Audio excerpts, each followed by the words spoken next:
Talvez você já tenha feito a seguinte pergunta: a matemática foi inventada ou foi descoberta? A matemática parece ser mais do que uma ciência meramente numérica, pois ela está presente em inúmeros processos, objetos e situações do nosso cotidiano. Usamos a matemática na conta bancária, nos fusos horários, na escala, na temperatura, proporção. A gente usa para medir dimensões como espaço e o tempo, e também nos cálculos de matrizes que fazem a inteligência artificial do YouTube funcionar para te recomendar vídeos baseados em seus gostos e interesses. E então surge a dúvida: por que a matemática funciona tão bem? Por que ela descreve tão bem a maioria das coisas que vemos no mundo? O universo é matemático ou serão apenas seres humanos procurando padrões que não estão lá? Até mesmo Einstein uma vez observou: como pode ser que a matemática, sendo afinal um produto do pensamento humano, que é independente da experiência, seja tão admiravelmente apropriada aos objetos da realidade? Será então a razão humana capaz de perscrutar as propriedades das coisas reais sem experiência, apenas valendo-se do pensamento? Bem, isso é exatamente sobre o que veremos hoje.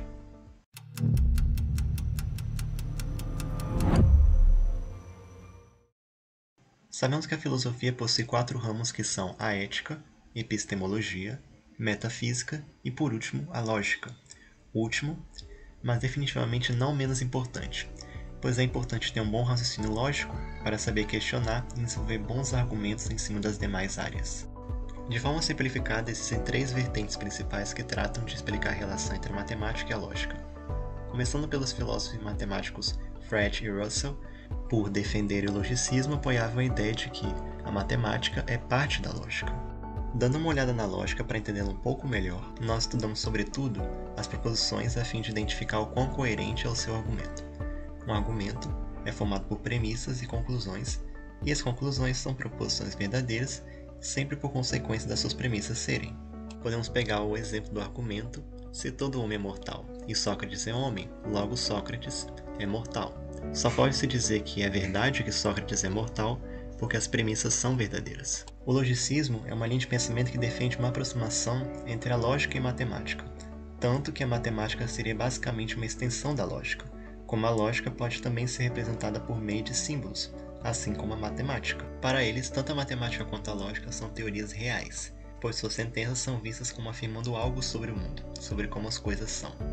Então, para o logicismo, a lógica e a matemática não são fundamentalmente diferentes de outras teorias como a física, a química, etc. A única coisa que distinguiria ambas as teorias das demais é sua extrema generalidade. A lógica seria então a ciência das propriedades e relações em geral. Segundo Fred Russell, todo predicado possível denota um objeto abstrato que podemos chamar de propriedade ou relação. Por exemplo, o predicado planeta denota a propriedade de ser um planeta. O predicado parente denota a relação entre 2 parentes, etc. Mesmo que a lógica se abstraia de qualquer conteúdo particular, de qualquer teoria ou um campo específico, não pode se abstrair do fato de que cada vez que falamos, as propriedades e as relações, elas são afirmadas ou negadas às entidades. No entanto, uma coisa curiosa é que na segunda metade do século XIX, a teoria de conjuntos surgiu, e se tornou claro que todos os objetos matemáticos, as relações, as funções, os números, etc., podem ser pensados como conjuntos, e todas as verdades matemáticas se resumem em verdades sobre conjuntos.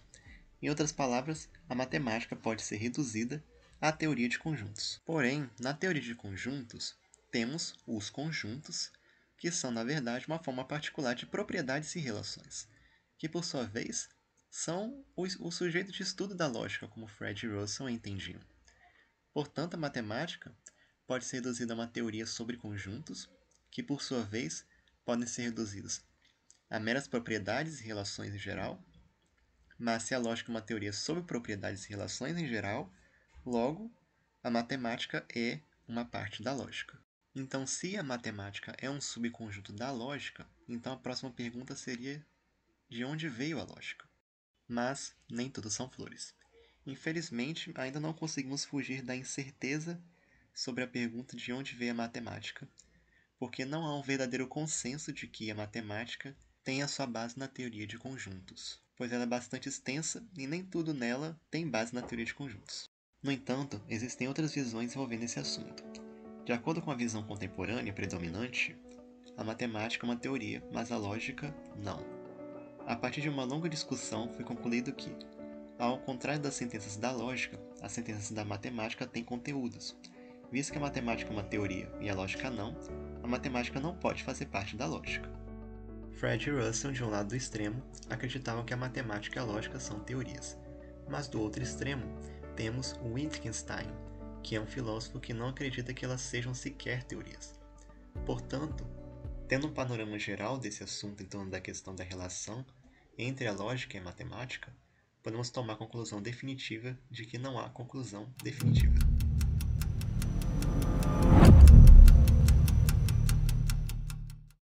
Bem, de qualquer forma, é preciso entender que a lógica pode ser considerada tanto uma descoberta quanto uma invenção. A lógica que reina no nosso universo é considerada uma descoberta. A invenção, no entanto, consistiria na forma como aplicamos o estudo da lógica nas nossas proposições e nos símbolos lógicos que foram criados. Se a matemática for apenas uma extensão da lógica, então podemos considerar que ela é uma descoberta, mas também uma invenção. Mas se a matemática não for uma parte da lógica, então mantemos uma posição que não mais abraça a invenção e a descoberta juntas para explicar sua origem, mas uma posição completamente incerta. Para essa questão em aberto, existem aqueles que acreditam na visão platônica de que a matemática é inata, e que se o universo desaparecesse, as verdades matemáticas continuariam existindo. Uma visão na qual a matemática é estática, ahistórica e portadora de dogmas previamente estabelecidos. As ideias matemáticas existiriam independentemente dos homens, e elas estariam lá, esperando para serem descobertas. Há outros que defendem a posição não platônica de que a matemática é uma construção humana. E a única razão pela qual a matemática é admiravelmente adequada para descrever o mundo físico seria porque nós a inventamos para fazer exatamente isso, e teríamos inventado a matemática à medida que a avançamos para que ela se adequasse aos nossos propósitos.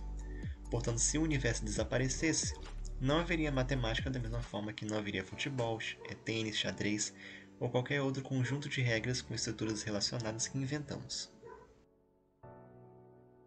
Existem aqueles também que acreditam na posição realista, na qual as pessoas superestimam a matemática, e que ela não é tão bem sucedida. Equações matemáticas analíticas descrevem apenas aproximadamente o mundo real, e mesmo assim descreve apenas um subconjunto limitado de todos os fenômenos ao nosso redor. Tendemos sempre a nos concentrar nos problemas físicos, para os quais encontramos uma maneira de aplicar a matemática, e portanto a ênfase exagerada nesse sucesso é uma forma de escolha seletiva que fazemos.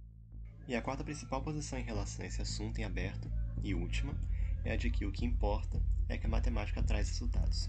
Guarde o ar quente para os filósofos e, como dizia Richard Feynman, calhe a boca e calcule. Obrigado por ter assistido o vídeo até aqui, por favor deixe seu like e não deixe de assistir os outros vídeos no Directs.